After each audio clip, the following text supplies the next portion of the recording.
would have done 25, 26. Right.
the Restoration Center in Brooklyn.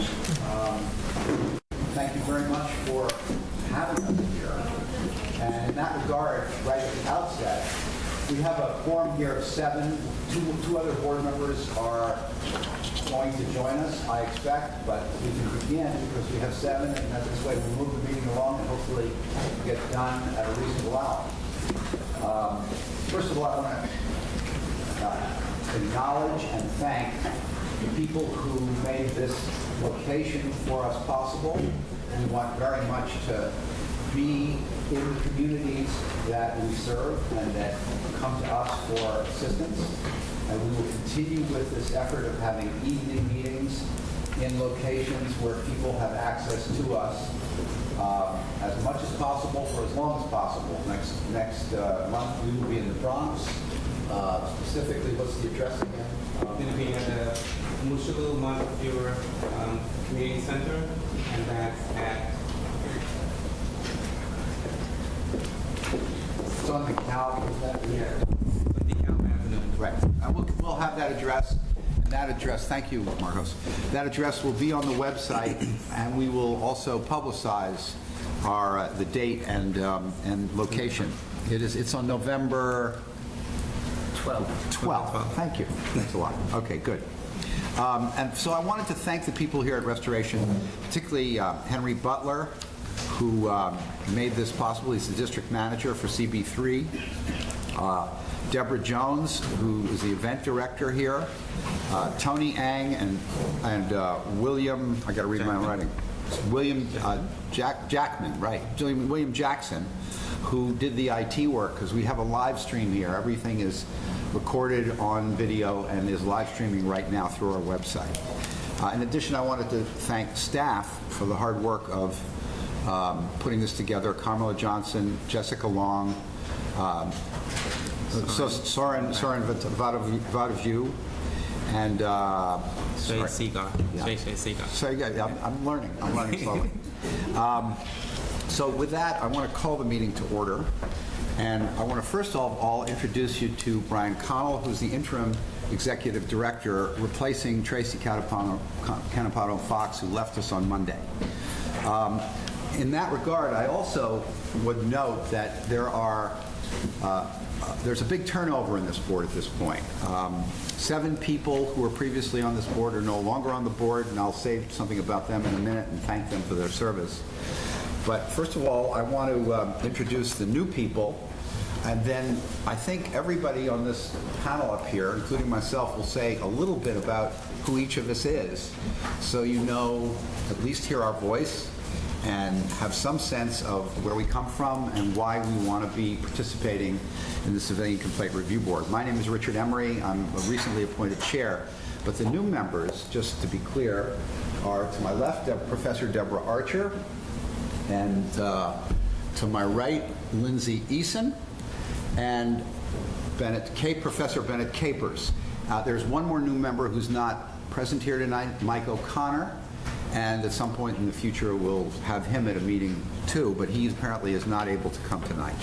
But with that, I think it makes, it's also appropriate to thank for their long and dedicated public service on this board the members who are no longer here. Their terms have expired and they have resigned in the natural course of the change of administration and the change of effort at the CCRB. And those in particular are Jules Martin, who is a police appointee who served this board loyally and wonderfully for many, many years. Similarly, Mohammed Khalid, who was a mayoral appointee. Al Grant, who was a city council appointee from Brooklyn. Rudy Landon, who was a police appointee for many years. Jim Donnellan, who was the city council appointee from Staten Island. David Liston, who was I think he was the mayoral appointee, or was he a Manhattan? He may have been. I think he was a Manhattan council appointee. And Tony Simonetti, also a police appointee. All of these people did a lot of work for many years and were devoted and committed to improving this board and making it a place where people could come and seek out to have their complaints heard and hopefully have police officers also come in response to those complaints and get justice with respect to the recommendations from this board for discipline or for no discipline. So with that, I just would think it makes sense, and perhaps Joe, you could start. Joe is also a relatively new member of the board, but has been on the board longer than I have. And go around the table and let's each introduce ourselves and say a few words to people here. Certainly. Good evening, everyone. Thank you for coming. My name is Joseph Puma. I'm actually the Manhattan Council appointee. David Liston was a mayoral appointee. Mayoral appointee. All right, good. I'm glad you corrected that. And I've been on the board for about 10 months. And I have a background, professional background in New York City government, having worked in the City Council and the New York City Office of Management and Budget for a bit. And from there, I went over to the NAACP Legal Defense Fund as a paralegal. And so sort of transitioned over to nonprofit work, civil rights work, international organization. I also serve on the board of a community organizing group in my neighborhood called Good Old Lower East Side. And I've been very active in their work. And I am a lifelong New York City public housing resident, and it's been a pleasure to serve on the board for 10 months, and I'm looking forward to working with the new board members as well. Young? My name is Young Yoon. I am a Bronx City Council designee. Been on the board over 10 years, and my career is representing small business people as a lawyer, and I share and support the new visions of the mayor and our new chair. Good evening, everyone. I'm Deborah Archer. I've been on the board for about a week now. I am the Associate Dean and a professor at New York Law School. I teach courses on race discrimination, civil rights, social justice lawyering. Before joining New York Law School, I spent some time as a staff attorney at the ACLU and at the NAACP Legal Defense Fund, and I'm excited to be able to work with the really talented staff at the CCRB and the other folks on the board to make sure that folks have trust in the CCRB, both citizens feeling that there is someone who's looking out for their protection of their rights, that they feel like their engagement with our police force is respectful, but also so that police officers feel like they have the tools to be able to protect our communities and that they can be successful. It's a really challenging job, and I'm excited to be a part of it. My name is Jeanette Cortez Gomez. I am a graduate of SUNY Law School up in Buffalo. I have a background in family law and have my own practice currently, mostly in the Bronx, but I go all over the place. And I currently am the chair of the mediation subcommittee, so I do the mediation cases as well as the regular cases. I've been here for a couple of years, and I'm excited for this nighttime meetings where we can hopefully reach out to more of our constituents. Good evening, I'm Bishop Mitchell Taylor. I have a PhD, that is, for those of you who don't know, a public housing degree. I grew up in Queensbridge houses in Long Island City. Also have a Bachelor of Theology. I was proud to be appointed to the board by the City Council, having a long-standing relationship with residents that live in public housing, an organization that serves residents in public housing in all 5 boroughs, and understanding the challenges that folks in urban tracts face as it relates to interactions with police and things of that nature. I'm also chair of the Outreach Committee, and for the past 7 years I've been working to bring the public into these meetings and make the public more aware of the Civilian Complaint Review Board. And what we see here tonight is what I've been dreaming and hoping would happen since I've been chair of the Outreach Committee. And I thank Chairman Emery for making it happen and really bringing it to the fore. And so I'm just proud to be here tonight. Thank you. I'm also a relatively new person on the block here. My name is Richard Emery. I was appointed as chair of the CCRB in July, I think it was July 17th, one day before the incident in Staten Island.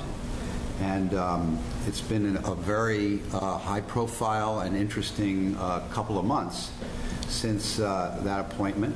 We've had a lot of change, and there's a lot more change to come.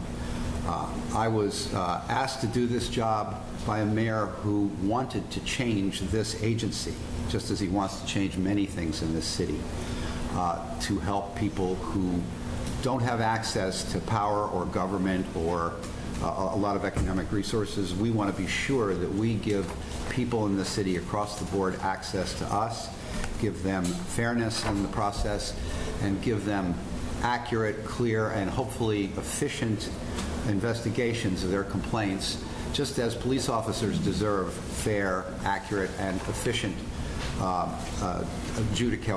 evaluation of the complaints against them.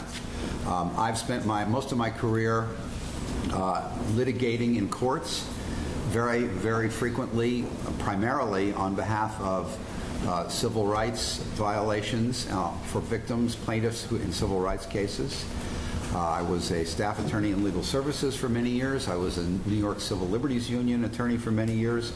And then I practiced in private practice doing civil rights work for many years and still do that. I still am, my day job is as a civil rights attorney in a firm that with 20 other lawyers where we litigate civil rights cases.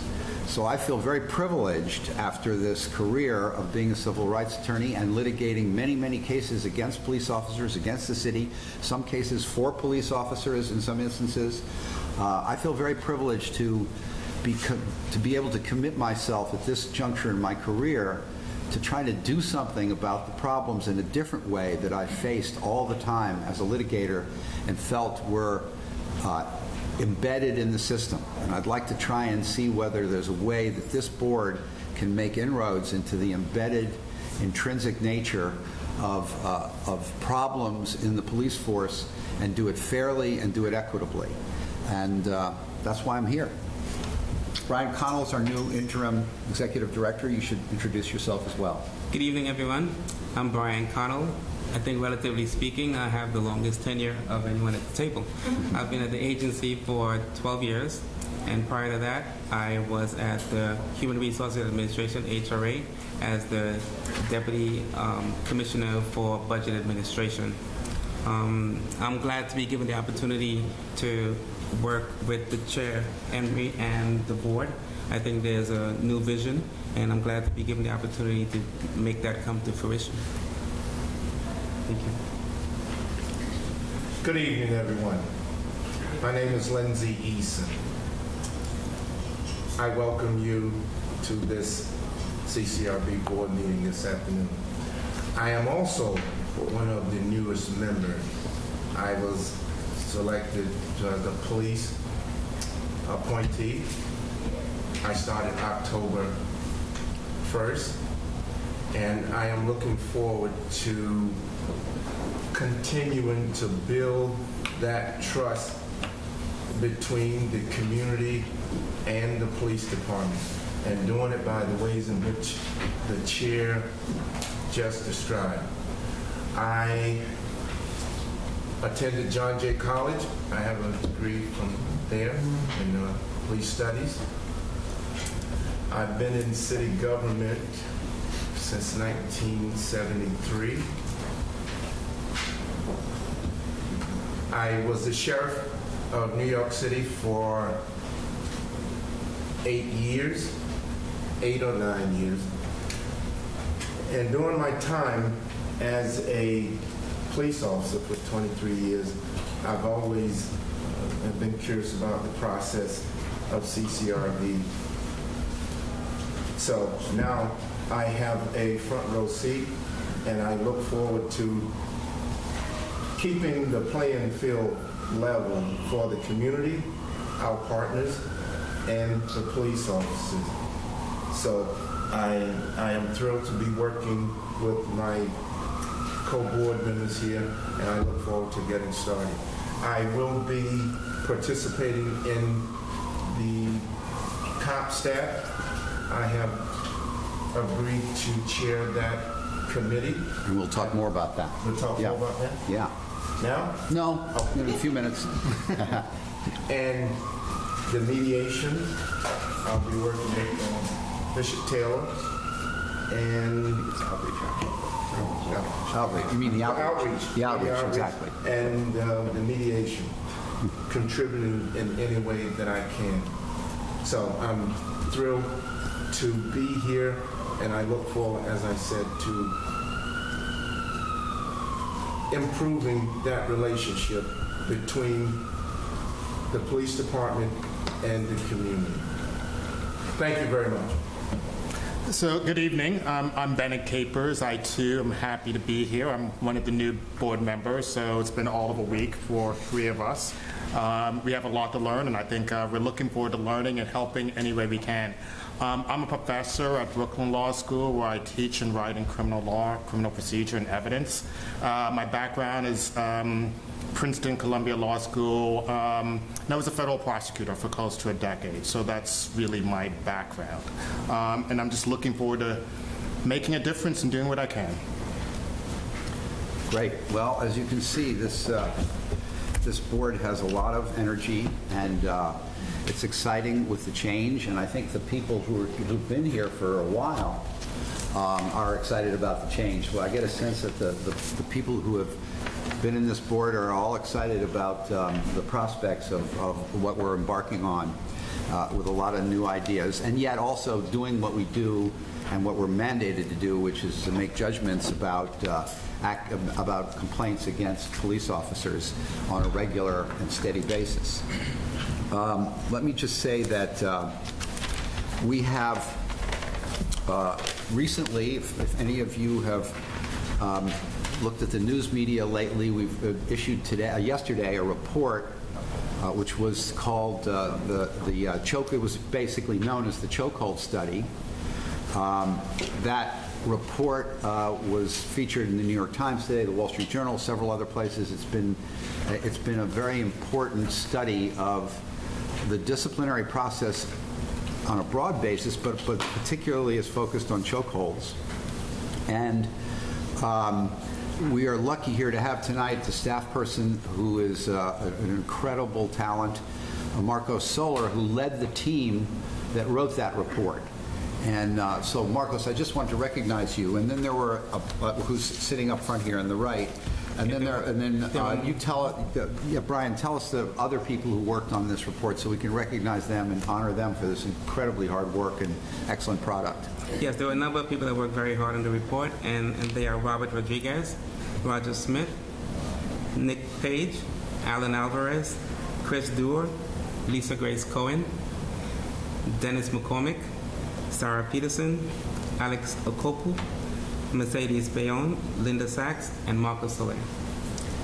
So with that, what we're going to do, the structure of the rest of the meeting is going to be as I see it. I'm open to suggestions from other board members about this and what they want, so you can think about this and where you want to inject anything that might be important to discuss.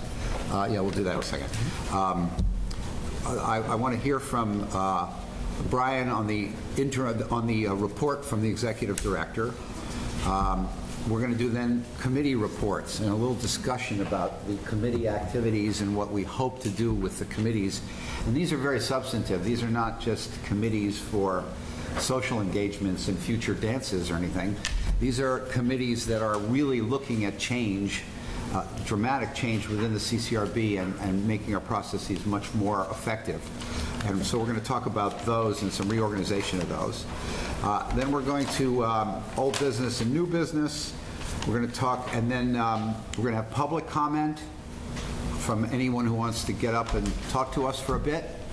And then we'll go into a short executive session afterwards, which will be a private discussion of a matter that involves a particular case, which we're not allowed to discuss publicly. So with that, Brian, can you give the executive director's report? Chair, I'm not Yes. sure if we should adopt the minutes first. You're right. Sorry, Jeanette. Jeanette's right. Thank you. She's more experienced than I. Do we have there are minutes from the last meeting. Do we have a motion to adopt the minutes? Motion. Second? I second. Anybody opposed? Okay, we're all in favor? Okay, I good. will abstain since I wasn't here the last time. Okay, good. Thank you. Thanks a lot for reminding me. Anything else that I should do before Brian does the executive director's report? Great, thanks. Thank you, Mr. Chair. Before I proceed, I'd like to introduce our newest member at the CCRB. Her name is Lindsay Fluck, and she joins our team of attorneys. Would you mind standing up so we can welcome Great, aboard. thanks. I'm glad to have you here. And with that, I'll begin. The CCRB received 358 complaints within its jurisdiction in September 2014. This was 139 fewer complaints than in the same period of 2013, when the CCRB received 497 complaints. The total intake for the month of September 2014 was 1,013 cases. The board closed 465 cases in September. That is 3,909 cases year to date. In that first 9 months of 2014, the board closed 1,439 full investigations, including 223 substantiated complaints. Year-to-date, substantiation rate is 15.5%. In September, civilians and officers mediated 12 cases. Year-to-date, the CCRB closed 252 cases through the mediation unit. 129 of those were closed as mediated, and 123 of them were closed as mediation attempted. In September, however, there were no cases closed as mediation attempted. The number for August of 2014 has been adjusted. We initially reported that we received 408 complaints. We can now report we received 16 fewer cases, or 392 complaints. The number for January through August have also been adjusted. The total number of complaints received from January through August 2014 was 3,517 complaints, and not the 3,539 complaints as originally reported. This is a difference of 22 cases. From January to September of 2014, all complaints received by the CCRB totaled 3,875. That is 181 fewer complaints than for the same period in 2013, when the CCRB received 4,056 complaints. Year-to-date, the CCRB received 4.5% fewer cases than in the same period last year. The detailed monthly statistic report includes 2 forms of reporting on the disposition of CCRB cases. The first report indicates the truncation rate, and the second report provides the case resolution rate. From January through September, the amended truncation rate, which excludes cases closed as complaint withdrawn, was 47.1%. In the same period of 2013, the truncation rate was 55.5%. From January to September 2014, the case resolution rate was 43.3%. In the same period for 2013, the rate was 34.5%. The agency's docket at the end of September was 2,333 cases. This was 5.7% decrease of the open docket of August, when it was 2,473. Measured by the date CCRB received complaints, 94.4% of open investigations stems from complaints within the last year, and 63.5% were within the last 4 months. So of the 2,333 open cases, 530 of them are awaiting panel review. That's 23% of the docket.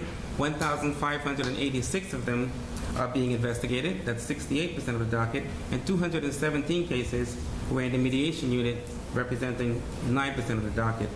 The breakdown of September 2014 SOL cases. There were SOL, statute of SOL. limitations, right? Thank you. 4 cases were currently pending board review. Of these 4 cases, 1 case is on DA hold, 2 cases were filed months after the date of incident, and 1 case was sent to the board as mediation attempted. The statute of limitation crime exception report does not apply to any case pending board review. Of the 8 statute of limitation cases, there are 8 statute of limitation cases that are open in investigations. The estimable crime exception applies to 7 of them. Of these 8 cases, 5 cases are on DA hold, 2 cases were filed months after the date of incident, and 1 case was reopened months after it was originally closed. In August 2014, the police department closed 15 substantiated cases involving 18 officers. Of these 18 officers, 1 received command discipline B, 4 received a command discipline A, 7 officers received instructions, and the department declined to prosecute cases against 6 officers. In August, the department's disciplinary rate was 67%. Year-to-date, it's 62%. The year-to-date rate in which the police department declined to prosecute is 27%. In September 2014, the board substantiated 14 cases with recommendations of charges and specifications, and these cases involved 29 officers. These cases were forwarded to our administrative prosecution unit. I will now give a little detail on the statistics for that unit. Previously, the APU proceedings involved multiple respondents, was reported for a single case or trial, and those were kept for APU statistical purposes. Starting this month and going forward, to better reflect the activity of the APU, we will use the term case or trial to mean the status of charges against an individual officer.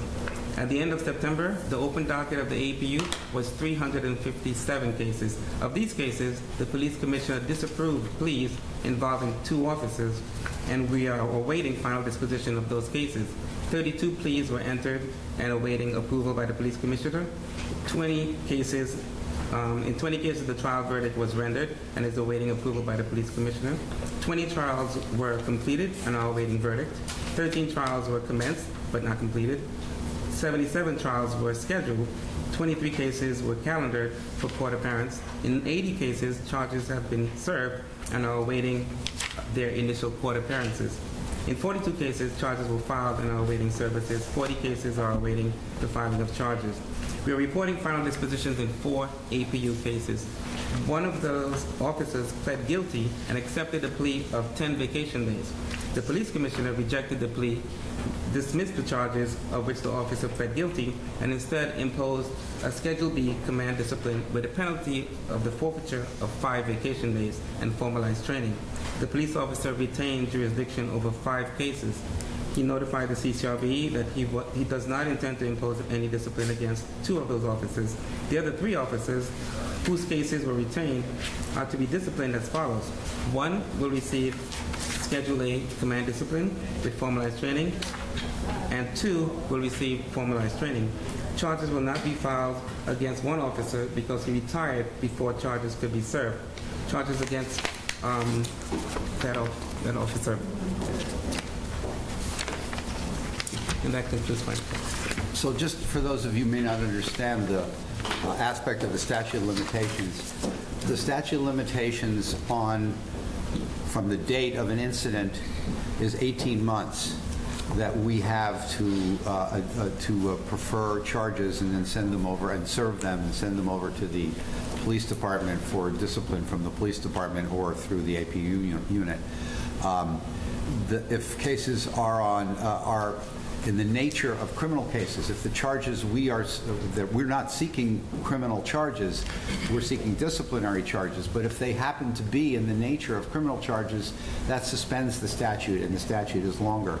And so what Brian was talking about there with the statute of limitations is the outside limit that we have to adjudicate cases, and that affects obviously a number of cases. If they go over the statute of limitations, they become moot for our purposes. So we always have to finish before the statute of limitations, and our goal, of course, is to finish long before the statute of limitations. But sometimes these cases go that long because of delays, sometimes attributable to us, sometimes, most of the time, not attributable to the CCRB. Either the complaints are filed late, as he said, or there are DA holds that contribute to the statute of limitations. In other words, the district attorneys are investigating, and therefore the case is frozen. Any further thoughts on that before we move on to committee reports? Okay. I have a question. Sure. In the cases that were at APU and with the officers receiving formalized training, Do we, what is that exactly? Is that going back to the academy? Do we know what that entails? I know a little bit. Go ahead. You answer it first. If I may. Yeah, sure. Formalized training means that if a police officer can be trained within its own command, or it could be trained within the academy itself. So formalized training would be trained within the academy. Correct me if I'm wrong? That's a higher form. It's a more disciplined form of training. That Laura, as the head of the APU unit, can answer that as My well. understanding is it refers to the location where the training is provided. In the department, reports of disposition with formalized training, that training is conducted at the academy. When it reports training or instruction, it's basically at the command level. Thank you. Good. Any other questions? Okay. So, Deborah, perhaps we have a reorganization of 3 committees that previously were separate, but now I think we've sort of determined, at least for the time being, until there's a reason to separate them, they should be brought together because they overlap to such a degree for the kind of changes that we want to make. And Dan Gittner, who's not here, hopefully will be here shortly because he had an appointment until 6:30 in Manhattan, so he's on his way over here. And Deborah Archer are co-chairing the investigations, priorities, and in fact, it's internal CompStat committees, which will all be collapsed into one to explore the ways that we can shorten the process of investigation and get cases before the board panels much more quickly than we have in the past. Deborah? Well, there's not much more to add than what you said, that we're combining those committees, hoping to look at and explore the question of how we can do the core work of the CCRB more efficiently without sacrificing any of the quality of those investigations. And we know that it's a complicated issue. There's a lot that goes into the investigations, but we're hoping to explore ways that we can get resolution to folks and police officers who file complaints a bit more quickly. We're hoping to spend a lot of time with the staff at the CCRB who do these investigations. It's complicated, and we don't know all that goes into the work of receiving the complaint all the way until the end when the complaint is resolved. We're also hoping to do some research into best practices, looking at other CCRB-type organizations around the country, seeing what they do, how they prioritize cases, what mechanisms they have in place to increase efficiency without sacrificing quality, and seeing whether any of those mechanisms can be brought to the work of the CCRB. Just a couple of thoughts about that, because I consider this and a couple of all the subcommittee work is extremely important, but somehow this one seems to be central to every aspect of the changes that are in order and our operation. And a lot of this is going to involve figuring out how we coordinate standards. Now we have 6 teams of investigators. Sometimes teams of investigators are operating on different standards about what constitutes misconduct and what doesn't. And there has to be better internal communication, which is one of the things that these changes will enhance. I also think that the questions of where along the timeline of an investigation a case should be at any given moment is key, and that's in a sense internal CompStat, that is our own internal checks on why a case is at what stage, and whether red flags come up in the tracking system as to why something is taking too long, and we can investigate it, and then supervisors can come in and try and move the case along faster. And then there's the fundamental problem of not only which are the most important cases, that's sort of the obvious thing to put resources on the most important cases, but there's the less obvious thing of emphasizing or selecting out the cases that are more clear right from the outset. Cases with video, for instance, that's clear video instead of ambiguous video. Cases where The police officer may admit, or there may be evidence that's very clear as to what the conduct was. Cases where the complainant may be contradicted very quickly early on in the investigation, and you find out that the complainant has other reasons for making these complaints other than a valid reason. And so there are cases that have easier components for resolution than other cases, and we should be looking at those cases for quick resolution so we can focus resources on the more complicated and difficult cases.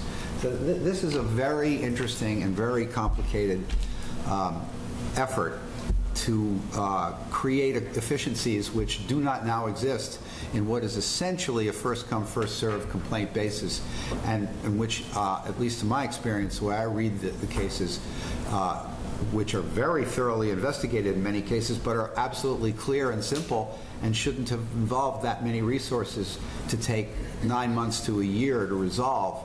They could have been resolved, in my view, and hopefully they will be, other people will agree, and they will be resolved within 6, at the outside 12 weeks.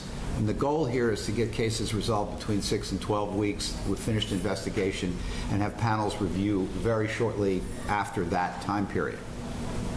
Any other comments about the one aspect of this we'll talk about in a minute is a subcommittee that Bennett Capers is chairing, and we'll get to that bit. It's also an integral part of making this whole process far more efficient and making the process for the board far more efficient. And then the other aspect of it is the second subcommittee, which is mediation, which Jeanette Cortez Gomez is going to report on. And that, of course, just to be clear, also is very much in overlap with the investigation process, because just because something's in mediation, the investigation can't stop. Otherwise, it's not going to ever get resolved if the mediation doesn't work. Jeanette.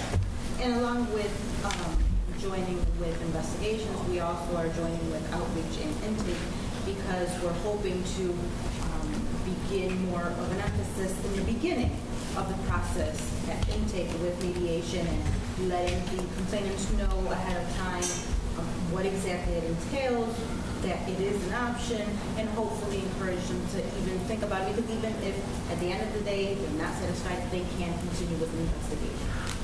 We're also on the outreach subcommittee, which assists me in the mediation subcommittee in terms of finding extra locations, because our hope is to increase mediation cases, which means we need to find more venues. And through the efforts of outreach committee or subcommittee, we're now locating different places besides 100 Church to have these type of meetings and hopefully mediation sessions.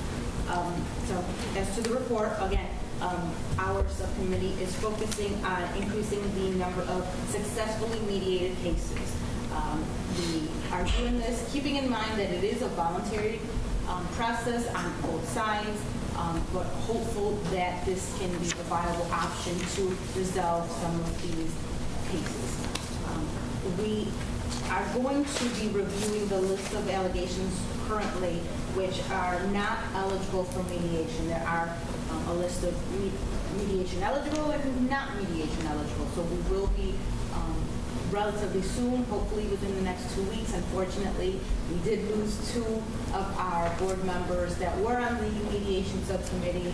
Hopefully, we have a new one right now, and we can get back on track in terms of meeting so that we can review those lists and be able to really think about what cases can be mediated and off of the not mediated list. We are hoping to be able to identify subject officers sooner. Doing so will help the process, because if we can identify the officers, then we can contact them and see if they're also interested in mediation, and therefore schedule mediations quicker. In terms of doing that, one thing that's already been started is emailing the request to IAD for documents that may assist in having their identity located, roll call, so on and so forth. That's already in the process. Two other things that we're hopeful to have done soon is having a point person in each borough instead of relying on one person to get a hold of every borough and every police station. We're hoping to have liaisons in each borough to streamline that process. We're also hoping to use our current liaison in terms of accessing photos and information in terms of expediting the identification of those officers. We are hopeful to work with DAO on streamlining their process. Obviously, they have their own process in terms of the approval process. So we're hopeful that they too will find an emphasis in mediation cases and try to find their ways of streamlining their process so it can be done quicker. We are heavily relying as well on subject officer participation and acceptance of mediation. We do have, I believe, according to Lisa Cohen, on our last subcommittee meeting, about 80% of 84% acceptance by officers, which is great. So we're relying that will continue, if not more so, in terms of acceptance of mediation, where the complainants do want to go forward with mediation. We will be trying to schedule sessions quicker. Some ideas that we've had are having mediation days so that as soon as we have a complainant called, right at intake, we can say, well, we have these dates available right now, and hopefully we can tentatively schedule them, especially in those cases where the identity of the officer is pretty much known on the spot. We are, again, perhaps having a direct line to the ICOs. That way we can get the information quicker. We can schedule the sessions quicker. We are going to try and find mechanisms. This is an internal thing, but when an officer has a day off, they cannot be scheduled, so we need to know when they are scheduled to work so that the mediation can be scheduled for one of those days. Then we put in a request for the appointment, if you will, with appearance control. So we're trying to streamline that as well and try to get that appointment in the books so that they know of it and we have less chance of any cancellations. Now, currently, things come up, as in life, with appointments. Police officers may have to testify and they may find out just that morning.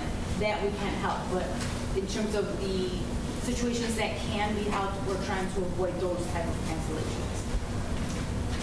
In terms of expansion, again, our hope is to expand mediation, and in terms of expansion, we're going to need more people. We're going to need more staff. So we will be discussing the increase of staff, which may require a request in terms of budgetary funds, but in terms of mediators, one great idea that Lisa Cohen again had was reaching out to New York Peace Institute and organizations such as that, so that we can use those mediators who are already trained and already doing mediation, so that we do not have to train new people to do it. They can jump right in. Currently, I believe there's 7 that we typically use. This will give us a whole new batch of mediators to be able to jump right into these new cases that we hopefully will be scheduling soon. In terms of places, we're hoping that through outreach we can get more volunteer locations through community boards and other institutes such as this, so that we can go into the community and again not have to have the complainants come to 100 Church, go to their boroughs.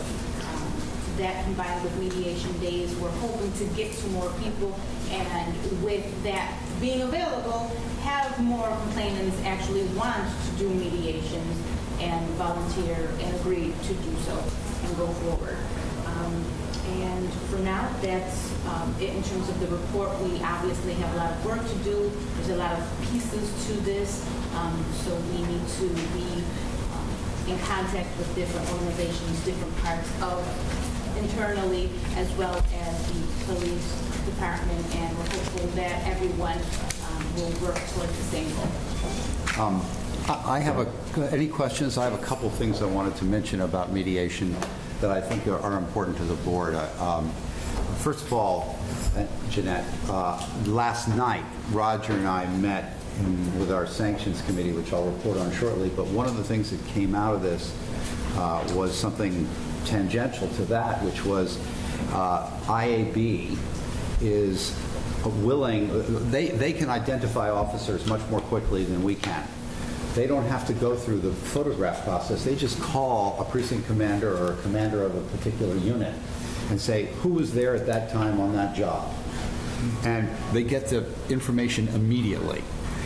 They are going to give us somebody 2 days a week to do identifications for us.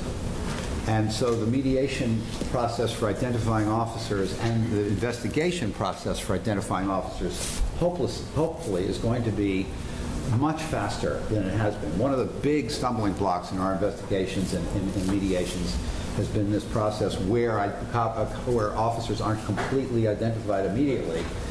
And this should, the police officers we have assigned to us now really don't do that work, and they're not supposed to do that work. These people will be primarily there for identification purposes, and there will be access to them. Either they'll be at our office, or we'll have direct access to people during the entire workday, 2 days a week, who will be committed to responding to us for these purposes. I'm hopeful that they'll be at CCRB, because I think that works much better than somebody calling you back and the general, and the constant, and then they're on duty or they're off duty or their hours or their shift isn't on and all that. But that's to be worked out. But we are going to have IAB people identifying officers for us. The other thing is the city council members are apparently willing to sign up for office space in their borough offices to do mediations a couple of nights a week, a few weeks a month, so that we're going to hopefully recruit various city council members around the city and their districts who want to provide space for evening and local mediation, so people don't have to go to 100 Church Street, and then of course involves some other logistical problems, because we have to make sure the officers are going to come, you have to make sure the complainants are going to come, and so you have to be like a restaurant with reservations, you got, or a doctor, they have to call you the day before and confirm, there's got to be some confirmation process. So that, I hope, is going to make a big difference.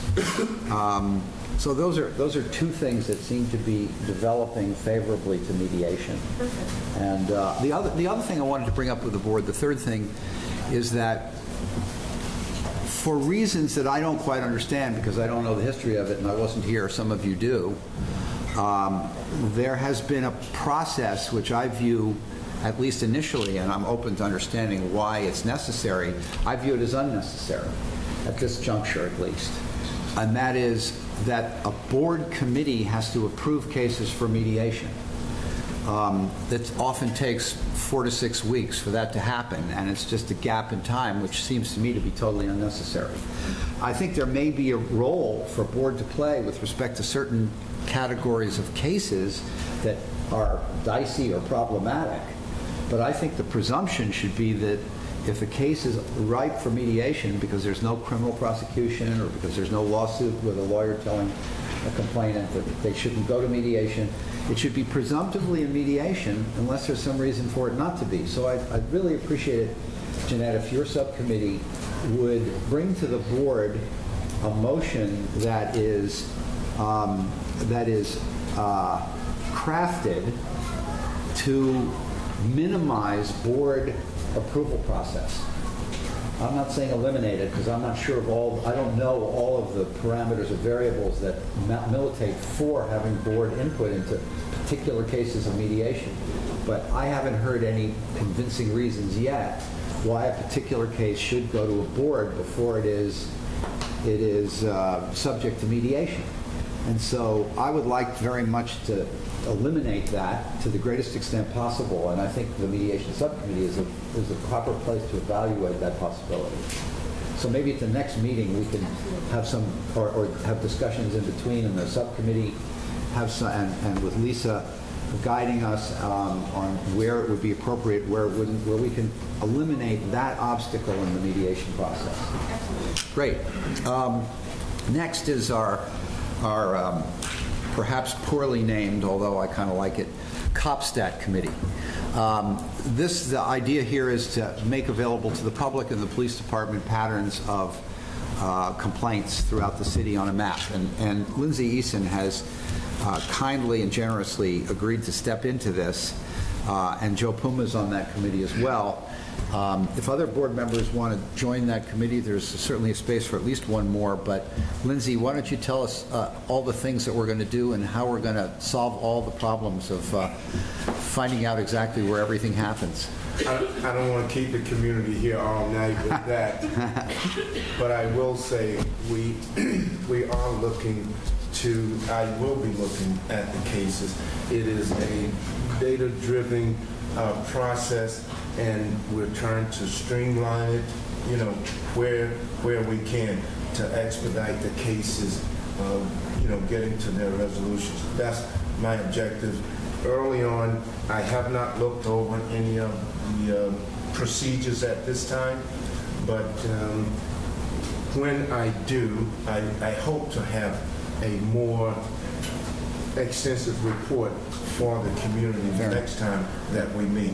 Good, and I might suggest that you talk to, the people who have more experience in this mapping quality and the evaluation of how to portray and depict that in an understandable way the patterns of complaints geographically and in relation to particular police officers or particular commands or particular precincts is the police department itself. And quite frankly, we can draw on their mapping capabilities and all their mapping software in order to get Brian and Vadaview, Soren, to get Soren Vadaview to work with us on the IT to make that happen. So our website becomes a place where people can actually view and in real time, in some sense real time, the updating process of seeing where complaints are being received from and of what nature.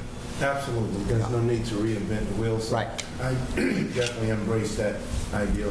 I'm also just in the early stages of thinking of some manner of an early intervention system, to identify patterns early.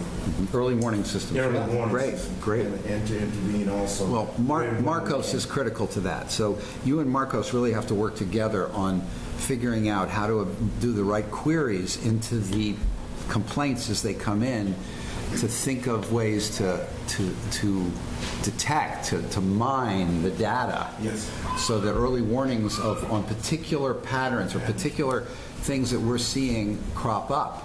Like if we'd had that for chokeholds, we would have had a early warning system for chokeholds over the last year, according to the report at least, and other things like that. We can help the police department train and head off problems, numbers of complaints of particular officers, force complaints, things like that. Absolutely. Absolutely. That's one of the objectives that I would like to explore. Yeah. I think we call it, what is it? They call it predictive policing there. We can call it predictive something, right? Investigations or something. Predictive prevention. Yes. Right. The next committee is one that is in formation, and I'm hoping to draft Deborah Archer and Bennett Capers for this committee, and that's with a public reports committee. So that when we do public reports in the future, we think of public reports that we should be doing, and we monitor that process, and we work with Marcos, who heads that whole effort internally.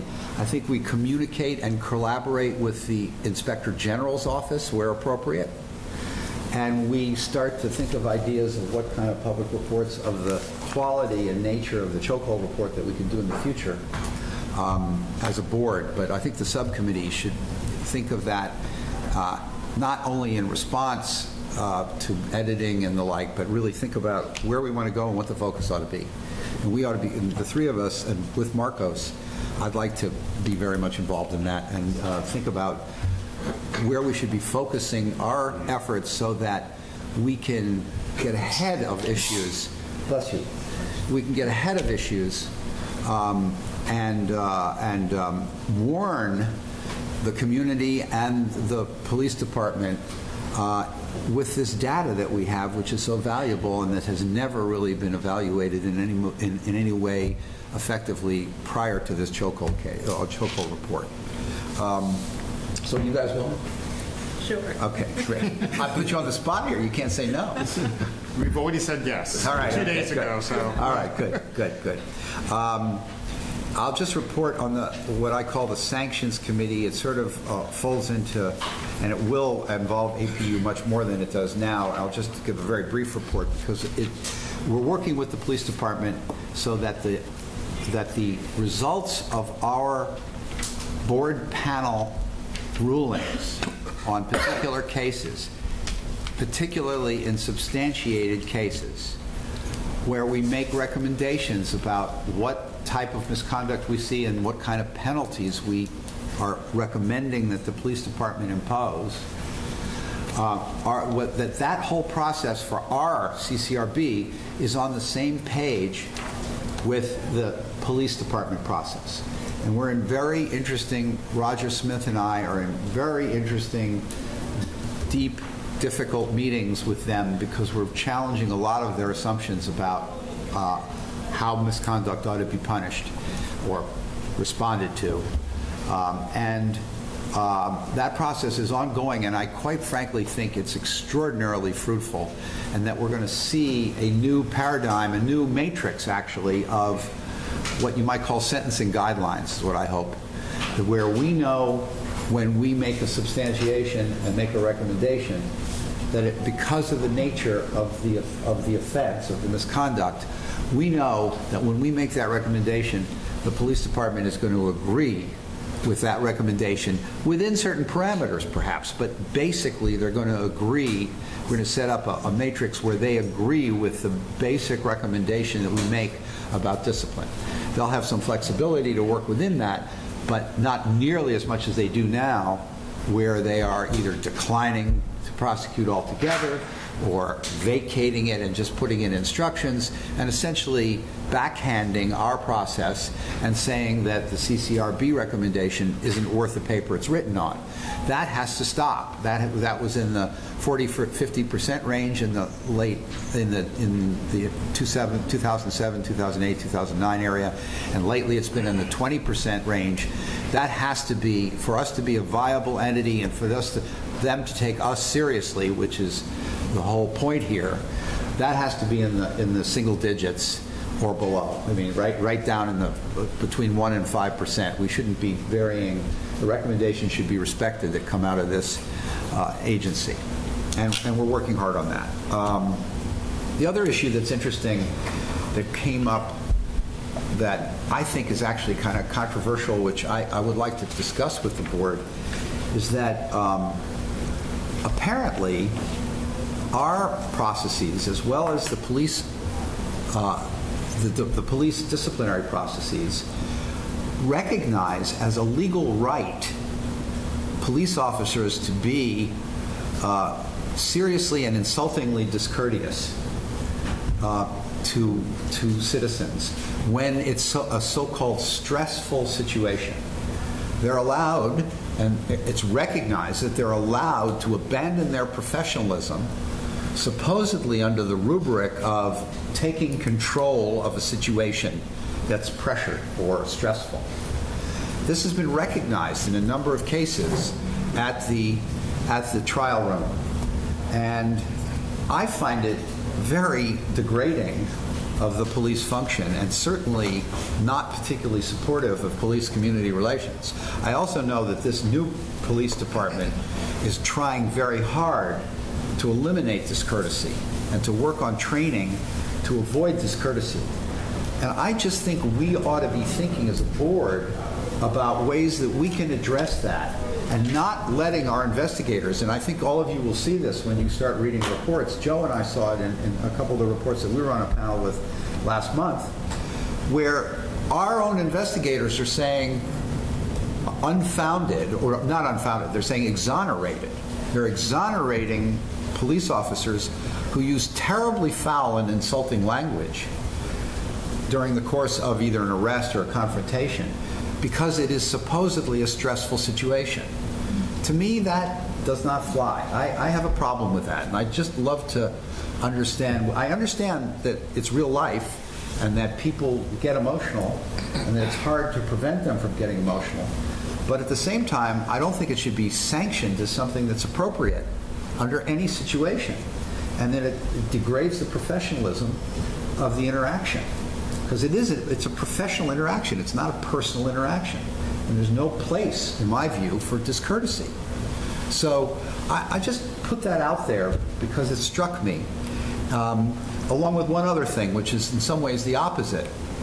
In looking at these cases, and I commend you all when you look at your cases to think about this,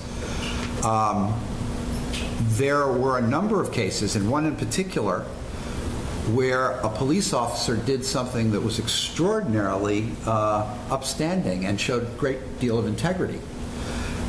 Told the truth about something his fellow officer did under circumstances where you wouldn't ordinarily expect it. And I actually drafted a letter, which I'm going to circulate to board members electronically after this. Actually, I didn't draft it. Denise Alvarez drafted it, but it's just a template. I did it as a draft. I didn't send it, and I'm not going to send it unless we as a board think this is a good thing to do. But I think we should, where that happens in our review of cases, where we find that police officers act with integrity or heroism in some cases, we should note that, and we should send that information as we find it either to their commands or to the police commissioner or some proper protocol. Hi, Dan. That gives us allows us to express ourselves and appreciate and have police officers understand that we appreciate when they behave with integrity under pressure often, and when they actually involve themselves on behalf of the community and the public in a positive way. So I just wanted to put that out there as well so that we can think of protocols. I think it comes really under Bennett's subcommittee, which we're about to talk about, as part of the outcome of the board process. Dan Gittner joined us. Dan Gittner is a member for at least a year plus. Yeah, sorry. Just say a couple words about it. We've each said a couple of words about who we are and why we're here and what we're expecting. And Dan is a very accomplished lawyer in New York City and should say a few words about his practice activities. Thank you. So my name is Dan Gittner. I'm very sorry I'm late. I had a pre-existing commitment I couldn't get out of. So I am a lawyer. I'm a former federal prosecutor. I did that for about 8 years. I also worked for a couple of federal judges, and currently I'm a criminal defense lawyer. I've been on the board, I think, a little more than a year now, and it's frankly been a great honor and privilege to be on the board. And at least in the last 6 weeks, 2 months or so, I've definitely noticed a lot of new energy, a new direction, and I'm very excited and frankly honored to be a part of that new direction. Thanks, Dan. And Dan is working with Deborah, as Deborah reported before, on this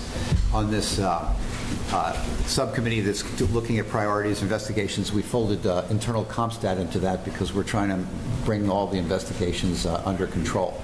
So Dan is very much a part of that because he was heading the investigation subcommittee for the last year, and now under these changes is going to be leading it with Deborah. Finally, Bennett, I'd love to have your ideas and thoughts about this, your preliminary thoughts about this committee. I don't know what to call it. I call it panel presentation committee or something. We can come up with a good name. But please tell me what you're thinking about that. So I have to admit I have very few preliminary thoughts, in part because I was asked about this committee 2 days ago, I think, and I have not given it much thought. So actually, I'm going to turn the ball back over to Richard. Fair enough. I've given it a lot of thought. And I'm sure he has. So I'm sure Richard will share his thoughts and give me some guidance. And I'd love thoughts from any of the board members who have Bennett hasn't even really had cases yet. So you learn a lot more about this whole process when you've had cases, right? When we sit as one mayoral appointee, one council appointee, and one an NYPD appointee in panels, and we review cases every month and make decisions about them. And you learn a tremendous amount about how the CCRB operates, how the NYPD operates, and how the world on the streets operate in ways that you may not have been exposed to. Some of us have been exposed to it, but others may not even really understand how this process goes on. The interaction between police and people who come in contact with them. So I view the focus of this subcommittee as taking the reports from the investigation, and this overlaps with what Deborah and Dan are doing, and looking at these reports, which in my view have a whole lot of energy and effort in them, which is quite commendable and impressive in many ways, but I think tangential to the task that the board panels have to undertake. They can be much more focused and they can be much more organized, and I think they can take much less time to prepare. And I think that will help us get to the 6 to 12 week window that we want to be in. I also think, and that's a big project, and I have a million ideas about that, but I don't think we have to bore ourselves with that because we can work on that in the committee itself. I also think that we have to talk about where and under what circumstances we write decisions. I think we should have a short statement of why we substantiate every case. I think we should probably have a short statement about why we exonerate cases. Because exoneration means, for those of you who may not understand, that the allegation of the complainant, it did in fact occur, but it wasn't wrong. It wasn't misconduct. It was something that was permissible or proper. So I think that should be identified and clarified in some kind of a short opinion other than just saying exonerated. And then I think there's some complicated and significant cases where there are unsubstantiations, like where there might be a very incriminating video that's misleading or something like that, where it makes sense to write. And it probably also particularly makes sense to write, and I learned this from the police department, in cases where investigators recommended an unsubstantiated result and the board substantiated. Because that goes over to the police department, and the police department doesn't have a clue as to why it happened without some explanation. In addition, there is, in my view, the explanations that go out to the public when their cases are closed after they're fully investigated, and the same explanation or similar investigation goes out to the police officer when a case is closed, whether it's substantiated or unsubstantiated. In my view, it's just completely meaningless. It's mumbo jumbo. It doesn't give anybody any satisfaction or explanation at all. And that really is a big task because there are a lot of cases, and to convey what the reason was this case was being closed in a way that's going to be unsatisfactory to one of the parties is something that we have to do better, because this is the fastest way to lose confidence in the CCRB when we put out meaningless statements in letters to the people who have stuck with their complaints for a year and the cops who've been under the threat of discipline for a year. So we really have to do that more effectively, because you read these letters and I don't see any probative value to them whatsoever. I may be wrong, but I think it's something that your subcommittee ought to explore. And that's all the committee reports. The only one. Oh, I'm sorry, outreach. Well, that's because we are outreach. I'm sorry, Bishop Taylor. That's wrong. I skipped it. I did. Please. Well, in consideration of time, I'd just like to say that I think the board echoes this sentiment that outreach is the genesis of everything that this agency does for the public. And if you don't know, you don't know where to go. And so just skimming through the report and just picking out some highlights, Outreach has been striving towards its goals of presenting in each of the city's boroughs, and all 5 boroughs being included with all 59 community boards. Just to give you a few highlights, there's been 233 presentations between January and September 2014. 43 are scheduled for October, and 42 are scheduled for November. Although there are many new goals and initiatives at hand, the unit continues with strategic approaches started at the beginning of the year while laying the groundwork for future outreach in 2015. I want to say, too, that the CCRB has used unpaid interns and volunteers from paid staff at the agency to execute these outreaches, but we need full-time staff in order to be efficient and effective in this area. We've asked the chair to submit a letter to Melissa Mark Dorito in consideration of increased funding for a very integral part of the work that we do at the CCRB outreach, and that letter was sent to the speaker from our chair, and so we're looking forward to some movement there. It's really about what you see tonight, bringing these meetings to the public at a time convenient for them to attend and voice their opinions. Also, when complaints are made, we've kind of divided up outreach into 2 things.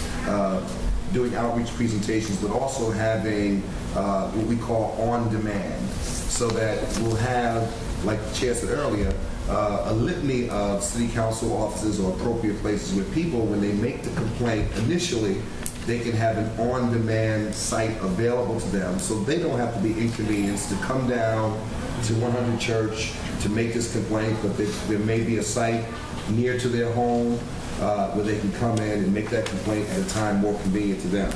And so I'm excited about the on-demand portion of what we're doing. Of course, our next CCRB public meeting in November 12th, will be held in the borough of the Bronx at the Mashola Montefiore Community Center, and that's posted on our website. Of course, if you are not able to make these meetings, we live stream these meetings as well. And we're also exploring social media and how do we exploit that to the benefit of the community. So outreach is very aggressive. There's much more to this report, but I just kind of highlighted some of the things to mitigate the time. Thank you. Thanks a lot, Bishop. One other committee that's temporary but extremely important is the Executive Director Selection Committee, which is going to be made up of myself, Deborah Archer, Lindsay Eason, Jeanette Cortez Gomez, who's right, Joe Puma, and Dan Gittner. And we're working through, we have about more than 50 resumes and applications, many of which are very good to fill the executive director's job. Luckily, we have Brian, who's stepping in to the breach here and is doing a great job and already.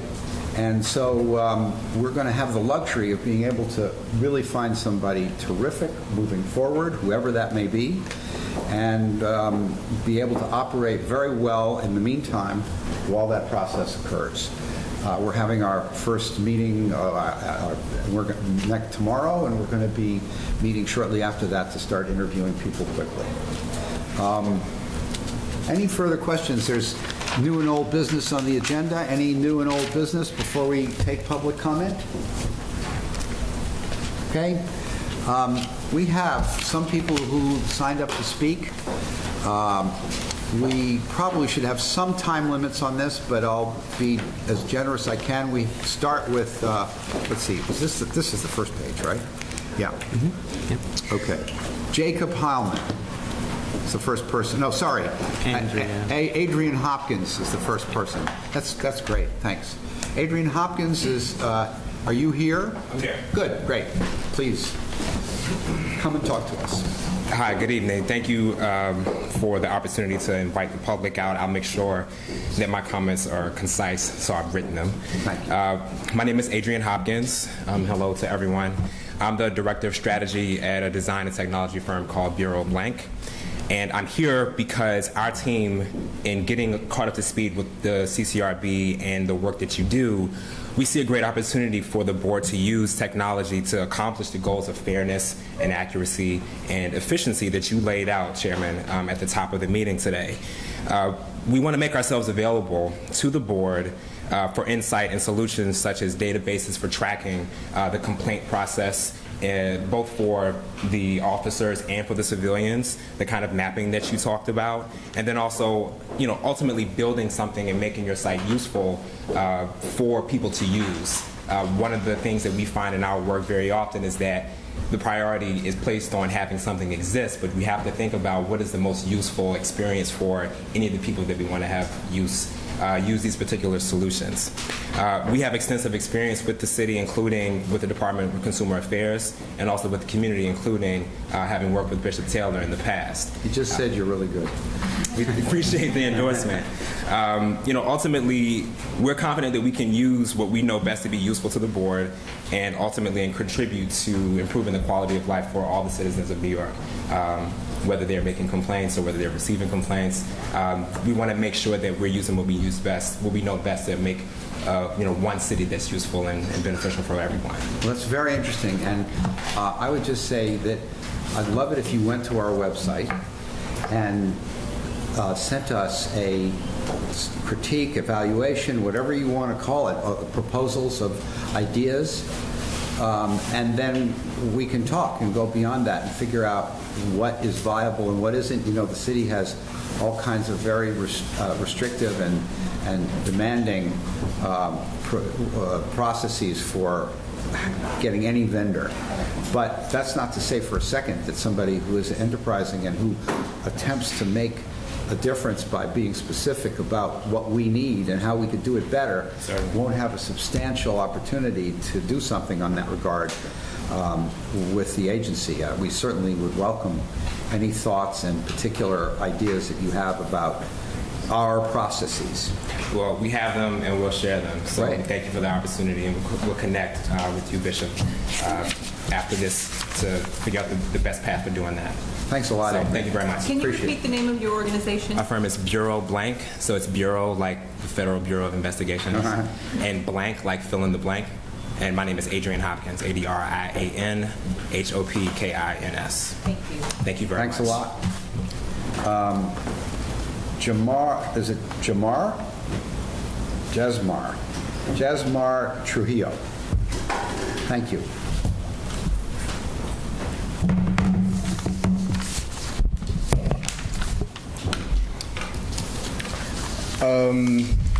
First off, I want to say hi to all the new members. Although I'm a little disappointed that Michael O'Connor isn't here. He's a new member, I think, too. I am too. Yeah. I was going to say, I'm sure he's going to follow very nicely in the footsteps of Commissioner Simonetti, arguing in the favor of the NYPD on this board. The only thing that I was surprised at is that he was Mayor de Blasio's appointee and not Commissioner Bratton. Well, he was a Commissioner Bratton appointee. He was a Commissioner Yes, Bratton? yes. And that makes sense because he was Bill Bratton's transit chief in the 90s when they made their careers off arresting homeless people in the subways. Well, so he was the transit chief. I don't know. I think they they made their careers on more than that, but you're right. That was a linchpin. Right. And then for the rest of you, for the non-commissioner appointees, the non-NYPD appointees, I just hope that you guys will follow in the footsteps of some of the past whistleblowers here at this agency, so we can really dig at those inefficiencies here that are kind of keeping this kind of like a reliably ineffective agency. That's no fault of any of the new members, but I definitely, probably, what are we talking about here? Miss Catapano Fox, who's not here, nobody can comment on the lawsuit, but I just wanted to bring up that this kind of rings bells for people in our communities. The fact that she kind of is questioning the stop and frisk data, and the fact that she's saying that the collusion between you, Mr. Emery, Mr. Bratton's friend, between you and the NYPD is, causing problems. That's something that we've seen. I was in a town hall just last week in Sunset Park in Brooklyn, and I talked to, that's the neighborhood where the 77th precinct is, arresting street vendors and throwing pregnant women on the ground. They told me that they didn't even consider filing a CCRB complaint because they didn't think a few lost vacation days was like anything that for them would hold any of those officers accountable. But I think that I did want to just at least ask one question of you. It's not really, fitting in maybe to a lot of the kind of the mechanisms of what you guys have been talking about tonight. But first, I did want to congratulate you, Mr. Emery. I heard your son was just hired to be in the NYPD, in the counterterrorism unit, right? He is in the NYPD. Okay, so I wanted to congratulate you. And I just had one question. Anyone can answer it, but really, Mr. Emery, do you have any thoughts on broken windows policing and what that means to a lot of these interactions that we're investigating today? I think my own personal thoughts are kind of irrelevant about broken windows policing. I think the issue is to what extent the Civilian Complaint Review Board, in the jurisdiction we have over the kind of complaints that are made to us, are generated by these interactions from broken window policing. And I think this is something that the analytical aspects of looking at the kind of complaints we get, which have never been mined in the past and never been really evaluated in the past, has an opportunity to make some probative judgments about. I would be remiss in making my own judgments because, quite frankly, there are really two sides to the issue. There are a lot of people who believe that the communities are served by broken windows at policing, and there are others who complain about it bitterly, and they're often the very same communities. So I really don't want to make judgments about that, either as a chair or even as an individual, because I don't know enough. Well, I mean, I would say before I leave that you probably look at NYCLU has done a lot of good information on kind of the racially disparate impacts of broken windows policing. And so if we're going to criticize police officers for being discourteous, I think we can also maybe take a look at kind of the policies that put them in these positions, usually in communities of color. And like I said, I think you used to work for NYCLU too. NYCLU has done a lot of reporting on this. You could probably take a look at. Maybe it's not as balanced as you think it is. That's it. Thank you. And speaking of NYCLU, I guess we have Cardis Tulliver. Is that the right way to say it? Candace, I'm sorry. Close enough. Not close enough. I said it wrong. Thank you very much. Come in. Tell us. Yeah. What happened to Chris Dunn? He's up in Albany doing his trial. Let's start with that. He's in Albany doing a trial, but he says hello to everyone. I'd much rather have you here than him. I'm going to tell him that. You tell him that. So, I mean, first of all, I would just like to say thank you for starting to have these board meetings in the boroughs. I think they're really important for community input. And it was a lot easier to get here. So I think that it's really amazing that you all are doing this, and I hope that it continues. It will. There are just two areas of concern that I have and I want to raise. So one is around mediation. So one, a few months back, it sort of came up, the issue of what things should be mediated and what things should not. And one of those issues that really caused a lot of contention on the board was guns being drawn and guns pointed. And so we just hope that you all are really careful when you start to look at this list of things that were currently on the list of things that cannot be mediated, because there's a reason for it, right? And so we want to make sure that when we're thinking about what goes to mediation and what doesn't, they're not things that are serious, really serious things, but also points of contention that were obviously a reason why it was off the list in the first place. Will you all write us a letter or some form of memorandum that lists and the reasons why particular areas of misconduct should not be mediated? We would be open to listening to any reasoning as to what you think is inappropriate for mediation and why. Okay. It's a difficult issue because if people want to mediate, it's hard to be patronizing and say you can't do it. So I think one of the areas of concern, obviously, with that is the fact that if something is going through mediation, there's no longer an investigation, right?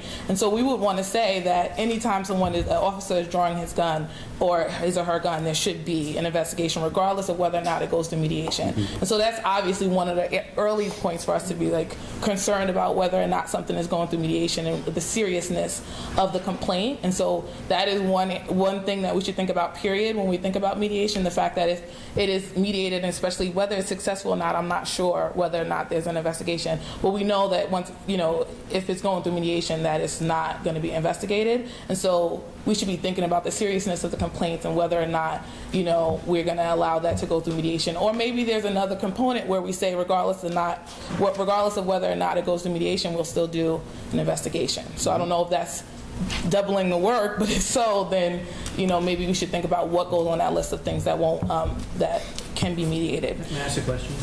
Sure, please. So when you write your letter, I think it would be helpful if you just getting a little deeper into the point you just made. If you could comment why you said we know there's going to be an investigation if there is mediation. Well, there could be an investigation by, say, one of the district attorney's offices, IAB, one of the U.S. attorney's offices, the inspector general, and any number of other law enforcement or other bodies. Why is that not enough? Why, when we are a body with the Civilian Complaint Review Board, if the civilian wants mediation, why should we deny that? Because, say, something, I'm not saying this is a bad desire, but there is a countervailing interest to having us investigate. Why should that always trump, which is what Mr. Dunn seems to always be telling us, but why should it? I don't want to have this conversation now because I know a lot of people here. But since you are going to write a letter, I think it would be helpful if you focus on that question, at least for me. I will focus on that letter, but my initial question, the initial reaction to that is that this is the Civilian Complaint Review Board, and this is a completely separate entity. And I think that community members have more trust in this agency, or at least want to have more trust in this agency as an independent agency from some of those other things that you listed, as far as the IAB and some of those other folks that may do an investigation or may not. And then, as far as my understanding of the Inspector General, they're not going to be looking at individual complaints about misconduct, right, of individual officers. But I'll look into it for you. The other thing that we're concerned about is the collaboration with the NYPD. So while we get and we completely understand that, if the NYPD is not taking serious your recommendations for discipline, we need to sort of build in some sort of mechanism, the matrix idea, for them to take that discipline more seriously. I think one thing that we're concerned about is transparency around the CCRB's original recommendation for discipline, right? And if there's a way for us to retain that and for that information to be public, because regardless of what happens in that discussion or in that in those conversations, whether you originally recommend that it's a 10-day suspension or whatever you recommend, and then somehow the agreement is that it's like 5 days lost vacation pay, it would be good for the public to know what the CCRB's original recommendation for that officer was before you start to go and do this process. That's known now. I think, isn't that when we come out with a proposal, I don't think there's anything secret about the result. Yeah, I think our concern is just making sure that still happens, because this idea is new, right, with the collaboration of these meetings that are happening. What we're not going to do, Candace, I can promise you, in terms of the commitment to transparency, we are not going to back into our recommendation by virtue of what they agree they're going to do. We're going to make a recommendation, and then they're either going to accept it or not accept it within certain parameters. I think that we can come to some kind of agreements with them that where we are pretty much in the same universe, as opposed to where we are now, where we're in an alternative universe in a lot of these cases. And you can argue that it's their fault, they would argue that it's our fault. We don't need that. What we need is to have a misconduct system and a disciplinary system of which we are an equal part with IAB and the command structure. We should be just as respected in the police department, and our investigation should carry just as much weight, and our recommendation should carry just as much weight as Joe Resnick or some commander in Queens. No, I think that's really important, and I don't think that we disagree that the conversation should be happening. We just want to make sure that the transparency around the original recommendation before those, conversations happen are made public and that we know about. I don't think we'll have any issue on that one. Cool. Thank you. And if I could just really quickly, with respect to the mediation cases, assuming arguendo that gun drawn becomes one that is eligible for mediation. I'm not saying it is or not, but assuming so. If the complainant, the person who is most affected by that complaint, decides for whatever reason that he or she wants to have it mediated, then we respect that because that is the person who came to us in the first place. So that's usually what we abide by. If the complainant wants to, then that's what we do. Now, if during the mediation it breaks down and they're like, you know what, never mind, this isn't working, this isn't satisfactory to me, then yes, we go forward with the investigation, which is one of the reasons why we want to front load, if you will, the mediation cases and the mediation process so that we know ahead of time if it's going to be mediated or not, because if it's not, then we need to get to the investigation and meet, the timeline so that we don't break any SOL. So I would never say that the complainant isn't equipped to make their own decision about whether or not something they want to go into a mediation process. I think the concern that we have is that something as serious as an officer drawing its gun should always have an investigation by the CCRB, right?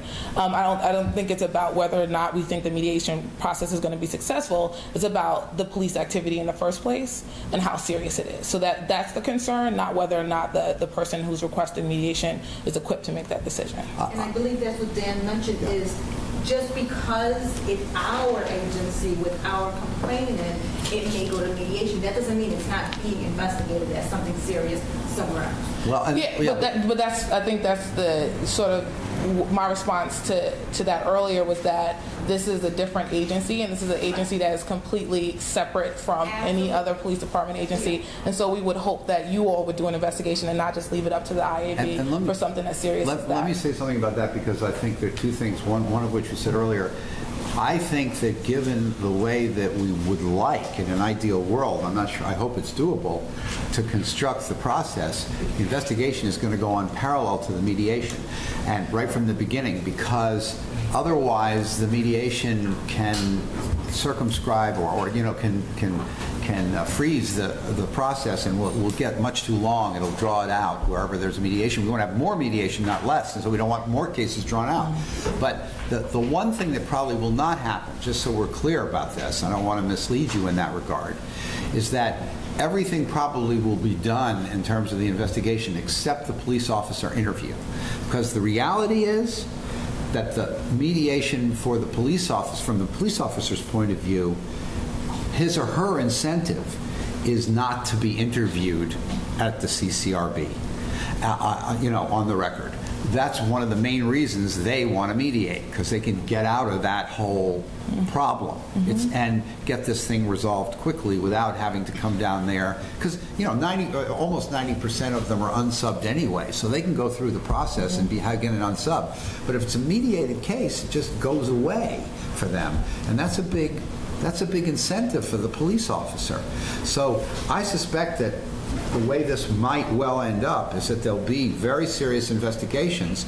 Everything will be gathered, and by the way, all the data will be mined on the original complaint and all the information, except the police officer, if there's a successful mediation, will not be interviewed.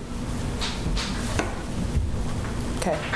And I'm sure Chris won't be happy with that, but I want you here. I don't want him here. I want you here. No, I'm sending him back because I see what y'all trying to do. We don't need him. We need you. No, but I'll get you that letter or memo. All right. Thank you so much. That's all I have on my list for public comment. Anybody else want to put themselves? Come on up. All right. Yeah. You Phil, come ahead.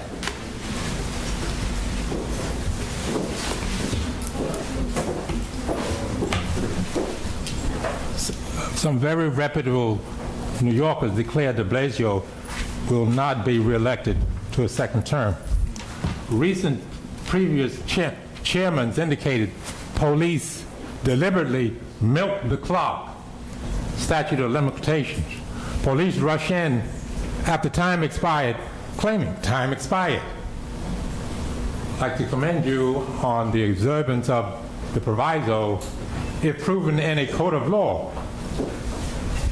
Harlem Satellite DA advised keep in touch with this body. Corporation Counsel 100 Church also spoke via telephone with the Harlem Satellite DA. This body referred case back to the Corporation Counsel Second time. Second visit to the Corporation Council. Corporation Council indicated our first officer did not err or make a mistake. Thank you, sir. Somebody else wanted to speak? Yeah. Thank you.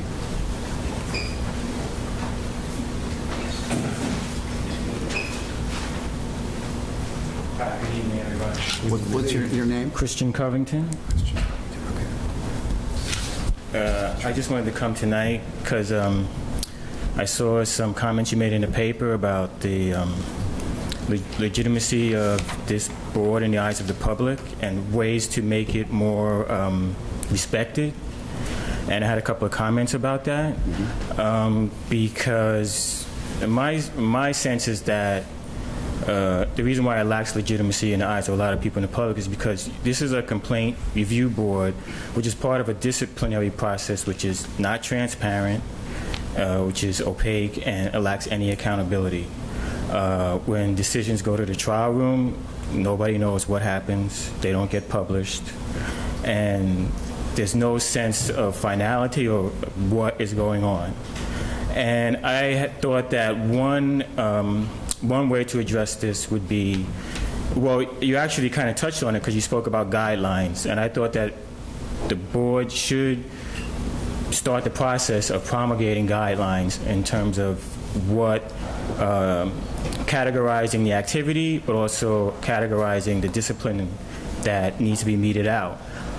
But the problem is that, one problem with that is that discipline is, in the police department, is set according to whatever their own institutional bureaucratic needs are. And discipline needs to be more focused on what happens to people, to the ordinary citizens who are damaged by what the police officer is doing. So, for example, like someone else said, who cares that they lose 2 vacation days? And, you know, I just get the feeling that discipline needs to be more focused on what is the effect on the people who are hurt. Now, you have to operate within the parameters that you have to operate, but what I'm saying is that the board could be an advocate for changing the way the discipline system is set out.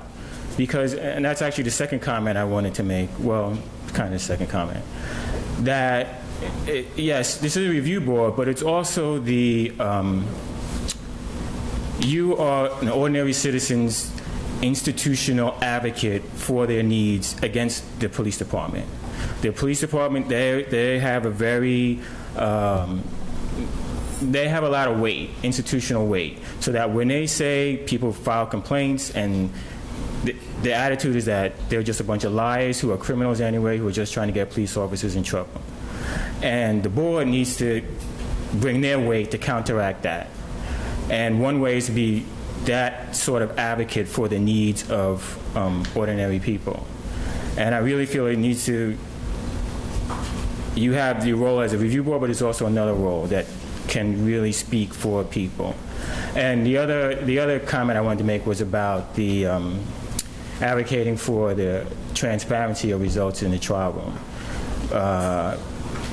You know, they used to publish the results of some results in the trial room. About 10 years ago, 10, 15 years ago, when they went to the Administrative Trial Hearing Board, and then they stopped that for various reasons. But there's no reason why they shouldn't be disclosed. And I think it would make people feel a lot more positive about what happens in the long run. That's it. Thank you very much. Okay, thanks. Any other comments before we close the meeting? So, do I have a motion to go into executive session for a short time about one particular case? Yes. Okay. Second. Any opposed? Okay. Thank you all very much for coming tonight, and we appreciate your participation very much.